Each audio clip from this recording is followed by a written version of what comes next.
새벽기도에 나오신 여러분들을 주님의 이름으로 환영합니다. 마음 모아 샘물의 기도를 하나님께 드립니다. 먼저 주님의 은혜를 구합니다. 하나님이여, 주의 인자를 따라 내게 은혜를 베푸시며 주의 많은 긍휼을 따라 내 죄악을 지워 주소서. 아멘. 하나님 아버지, 오늘도 주님의 인자와 긍휼을 구합니다. 날마다 우리에게 풍성한 은혜를 베푸시며 우리의 죄악을 용서하여 주옵소서. 교회와 예배를 위해 기도합니다. 이 집은 살아계신 하나님의 교회요, 진리의 기둥과 터니라. 아멘. 하나님, 우리 샘물교회가 믿음의 반석 위에 굳건한 교회가 되게 하옵소서. 살아계신 하나님의 역사가 날마다 경험되게 하시고 말씀과 예배, 교제와 나눔, 섬김과 봉사, 선교와 전도가 가득한 교회 되게 하옵소서. 예배의 자리마다 풍성한 은혜와 감격을 경험하게 하옵소서. 목장과 다음 세대를 위해 기도합니다. 내가 이것으로 형제를 깨우치면 그리스도 예수의 좋은 일꾼이 되어 믿음의 말씀과 내가 따르는 좋은 교훈으로 양육을 받으리라. 아멘. 하나님, 샘물의 목장과 다음 세대를 지켜 주옵소서. 목자들에게는 지혜와 능력을 더해 주시며 목원들에게는 아름다운 마음을 더해 주소서. 그리스도 예수의 좋은 일꾼이 넘쳐나게 하시고 믿음의 말씀과 좋은 교훈으로 다음 세대를 양육하게 하소서. 선교와 전도를 위해 기도합니다. 내가 복음을 위하여 모든 것을 행함은 복음에 참여하고자 함이라. 아멘. 하나님, 우리 안에 구원의 기쁨과 감격이 넘치게 하시고 자원하는 심령을 주옵소서. 한 영혼을 향한 갈급한 마음을 주시고 우리의 입술을 통해 날마다 복음이 증거되게 하소서. 세계 각지에서 복음을 증거하는 선교사님들을 지켜주시고 지치지 않는 체력과 열정과 풍성한 열매를 더해 주옵소서. 나라를 위해 기도합니다. 부와 귀가 주께로 말미암고 또 주는 만물의 주제가 되사 손에 권세와 능력이 있사오니 모든 사람을 크게 하심과 강하심이 주의 손에 있나이다. 아멘. 하나님, 모든 것이 주님의 것입니다. 이 땅 가운데 하나님의 통치하심이 드러나게 하시고 정의와 공의가 바로 세워지는 놀라운 역사를 경험케 하옵소서. 오늘도 샘물 성도의 하루를 지켜주시고 주님의 역사를 경험케 하옵소서. 예수님의 이름으로 기도합니다. 아멘. 오늘 우리에게 주시는 하나님의 말씀은 사무엘하 19장 24절에서 30절 말씀입니다. 사울의 손자 무비보셋이 내려와 왕을 맞으니 그는 왕이 떠난 날부터 평안히 돌아오는 날까지 그의 발에 맵시 내지 아니하며 그의 수염을 깎지 아니하며 옷을 빨지 아니하였더라. 예루살렘에서 와서 왕을 맞이할 때에 왕이 그에게 물어 이르되 무비보셋이여, 내가 어찌하여 나와 함께 가지 아니하였더냐 하니 대답하되 내 주 왕이여, 왕의 종인 나는 다리를 절므로 내 나귀의 안장을 지워 그 위에 타고 왕과 함께 가려 하였더니 내 종이 나를 속이고 종인 나를 내 주 왕께 모함하였나이다. 내 주 왕께서는 하나님의 사자와 같으시니 왕의 처분대로 하옵소서. 내 아버지의 온 집이 내 주 왕 앞에서는 다만 죽을 사람이 되지 아니하였나이까. 그러나 종을 왕의 상에서 음식을 먹는 자 가운데에 두셨사오니 내게 아직 무슨 공의가 있어서 다시 왕께 부르짖을 수 있사오리까 하니라. 왕이 그에게 이르되 내가 어찌하여 또 내 일을 말하느냐. 내가 이르노니 너는 시바와 밭을 나누라 하니 무비보셋이 왕께 아뢰되 내 주 왕께서 평안히 왕궁에 돌아오시게 되었으니 그로 그 전부를 차지하게 하옵소서 하니라. 오늘 저와 여러분이 함께 나눌 말씀은 오해입니다. 억울한 오해 앞에서.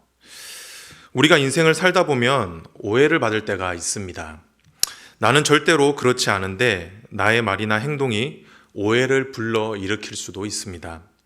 그리고 때로는 누군가의 이간질로 인해 오해를 받을 때도 있는데요. 그럴 때는 얼마나 답답하고 속상한지 모릅니다. 그렇지 않습니까? 그럴 때 여러분들은 어떻게 하시나요? 오늘 본문을 보면 억울한 오해 앞에 서 있는 한 사람을 보게 됩니다. 그 사람은 바로 무비보셋입니다. 무비보셋은 시바의 계략으로 인해 피난을 떠나는 다윗을 따르지 못했습니다. 이 일로 인해 무비보셋은 다윗에게 아주 큰 오해를 사게 되는데요. 오늘 본문은 무비보셋이 자신의 억울함을 풀기 위해 다윗을 찾아가는 내용입니다. 우리는 오늘 본문에 나타나는 무비보셋의 말과 행동을 통해 억울한 오해 앞에서 그리스도인들이 어떻게 대처해야 하는지를 잘 배울 수가 있는데요. 그렇다고 하면 억울한 오해 앞에서 저와 여러분은 어떻게 해야 할까요? 오늘 말씀을 통해 함께 살펴보도록 하겠습니다. 첫째, 억울한 오해 앞에서 우리는 어떻게 해야 합니까? 진실한 말을 해야 합니다. 우리가 억울한 오해를 풀 수 있는 길은 솔직하게 말하는 것입니다. 이것이 성경이 일러주는 방법입니다. 오늘 본문에서 무비보셋은 예루살렘으로 돌아온 다윗을 맞으러 갑니다. 하지만 다윗은 이런 무비보셋이 탐탁치가 않았습니다. 그래서 왜 자신을 따르지 않았는지를 물어보게 되지요. 이에 무비보셋은 시바의 거짓말과 이간질로 인해 어쩔 수 없이 따르지 못했음을 다윗에게 고하게 됩니다. 그런데 우리가 여기서 주목해야 하는 것은 오늘 본문에서 무비보셋의 말이 상당히 침착하면서도 논리적이었다라는 것입니다. 그리고 겸손하기까지 했죠. 여러분 한번 생각을 해보십시오. 무비보셋 입장에서는 얼마나 억울했겠습니까? 그리고 자신을 오해하고 있는 다윗 앞에 선다라고 하는 것이 얼마나 두려웠겠습니까? 저 같으면 흥분해서 꽤나 횡설수설했을 것입니다. 그리고 어떻게 해서든지 오해를 풀기 위해 장황하게 설명을 했을 것입니다. 하지만 무비보셋은 이런 자신의 감정을 잘 추스르고 솔직하게 그리고 논리적으로 말을 했습니다. 우리는 이런 무비보셋의 모습을 통해 억울한 오해 앞에 그리스도인들이 어떻게 해야 하는지를 잘 배울 수가 있습니다. 그렇다고 하면 그 방법이 무엇입니까? 솔직하게 말하는 것입니다. 상대방이 나에 대해 오해할 수 있음을 충분히 인정하고 상대방이 오해할 만한 부분에 대해 나의 상황을 솔직하게 전달하는 것입니다. 때로 억울함과 분함으로 인해 감정이 격해질 수 있지만 최대한 차분하게 그리고 상대방이 충분히 납득할 수 있도록 논리적으로 나의 상황과 입장을 전하는 것입니다. 그리고 한 걸음 더 나아가 겸손한 언어를 통해 상대방을 존중하는 태도를 보이는 것이죠. 성도 여러분, 간절히 바라기는 저와 여러분에게 억울한 오해가 없기를 바랍니다. 하지만 만약 여러분의 삶에 이런 억울한 일이 생긴다라고 한다면 진실한 말로 다가가시기를 바랍니다. 내 앞에 놓인 급한 상황을 모면하기 위해 거짓이나 장황한 변명을 널어놓기보다는 상대방의 마음을 어루만지며 차분하면서도 논리적으로 그리고 따뜻하게 우리의 진심을 전달해 보시기를 바랍니다. 그렇게 할 때 하나님께서 그 상황 가운데 역사해 주셔서 문제를 해결해 주실 것입니다. 이 사실을 믿고 우리의 입술에 진실함이 가득하길 주님의 이름으로 축복합니다. 두 번째, 억울한 오해 앞에서 우리는 어떻게 해야 합니까? 그것은 바로 진정성 있는 행동입니다.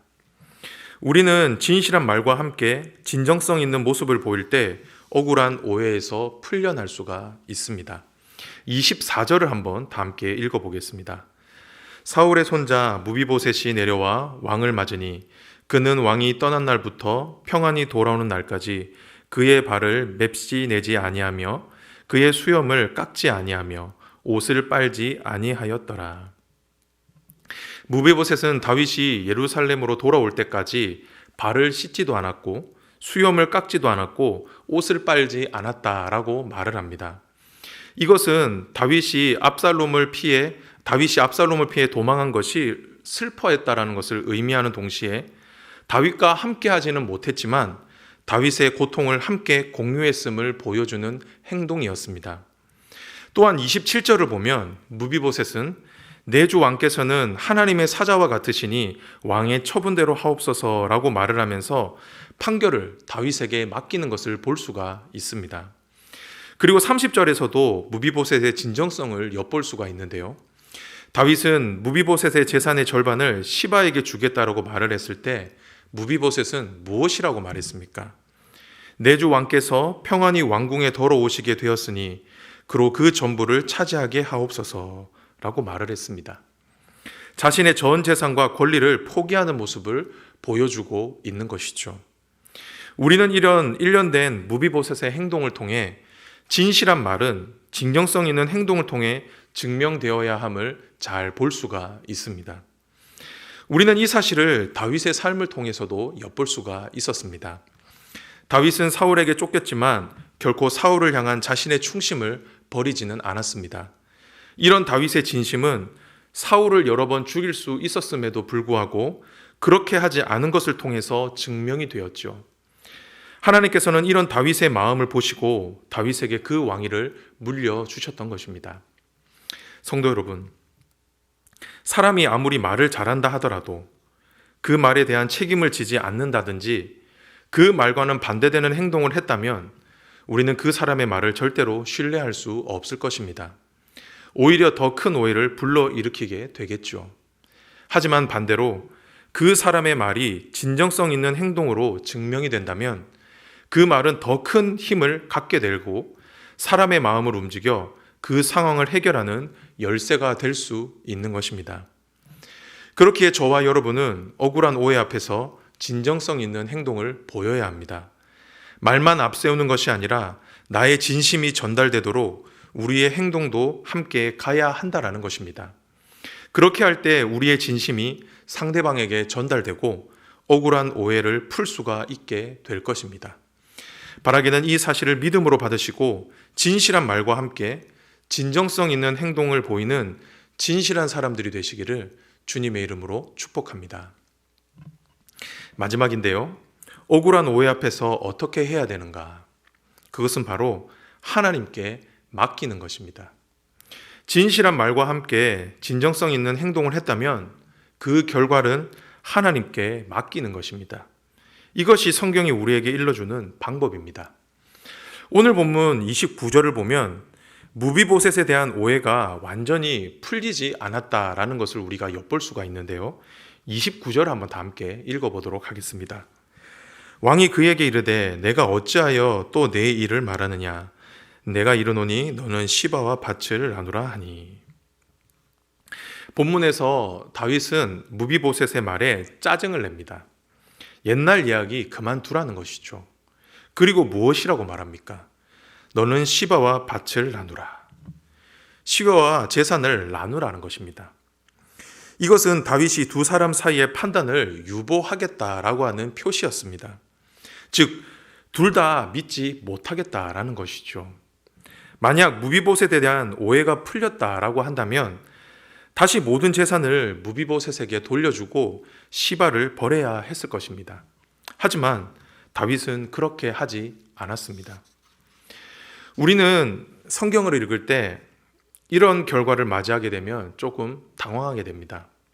진실한 말과 진정성 있는 행동을 보이면 문제가 해결되어야 되는 것이 아닌가 하는 의문이 들게 된다는 것이죠. 왜 하나님께서는 이 문제에 개입하지 아니하시는가라고 하며 속상할 수가 있다라는 겁니다. 하지만 우리는 경험적으로 알지만 이런 일이 우리에게 얼마나 많이 있습니까? 아무리 노력해도 오해가 풀리지 않는 경우가 너무나도 많이 있죠. 어떻게 보면 이것이 우리 인생의 솔직한 단면이 아닐까 생각해 봅니다. 이럴 때 저와 여러분은 어떻게 해야 할까요? 기다려야 합니다. 오해가 풀리지 않는다고 해서 억지로 나의 주장을 강요한다라든지 상대방을 불편하게 해서는 안 됩니다.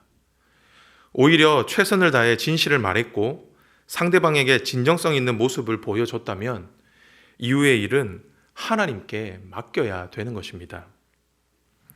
성도 여러분, 사람 관계라는 것이 참 오묘합니다. 우리는 사람과의 좋은 신뢰관계, 우정을 쌓기 위해 최선을 다해 노력을 해야 합니다. 하지만 그 일이 노력한다라고 해서 잘 되는 것도 아니고 노력하지 않는다고 해서 안 되는 것도 아닙니다. 그럴 때 보면 사람 관계가 참 쉽지 않다라는 것을 우리가 많이 느끼게 되는데요. 그렇게 사람 관계에 있어서도 하나님의 은혜가 필요한 것입니다. 하나님의 간섭하심이 필요하다라는 것이죠. 하나님께서 사람과 사람 사이에 함께 계실 때 실타래처럼 꼬여 풀 수 없는 관계가 쉽게 풀어지는 은혜가 있다라는 겁니다. 사랑하는 성도 여러분, 이 사실을 믿음으로 받으시기 바랍니다. 그리고 여러분의 삶에 잘 적용해 보시기를 바랍니다.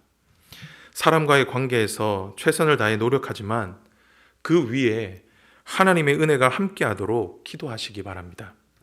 혹시 관계 안에서 억울한 오해가 풀리지 않는다고 하면 먼저 하나님께 은혜를 구하시기를 바랍니다.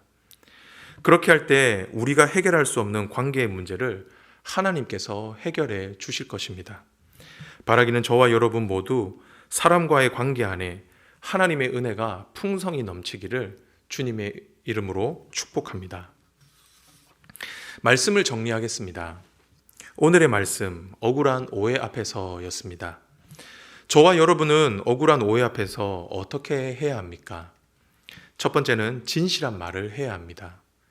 그리고 두 번째는 솔직한 말과 함께 진정성 있는 모습을 보여야 합니다. 그리고 마지막으로는 결과는 하나님께 맡겨드려야 합니다. 솔직한 말과 진정성 있는 모습 위에 하나님의 은혜를 구해야 한다는 것이죠. 이것이 억울한 오해 앞에서 성도가 취할 수 있는 성숙한 모습입니다. 바라기는 저와 여러분의 삶에 억울한 오해가 없기를 바라지만 만약 있다라고 한다면 오늘 주신 말씀을 기억하고 여러분의 삶에 실천해 보시기를 바랍니다. 그리하여 저와 여러분의 관계 안에 참된 샬롬이 임하기를, 참된 평화가 임하기를 주님의 이름으로 축복합니다.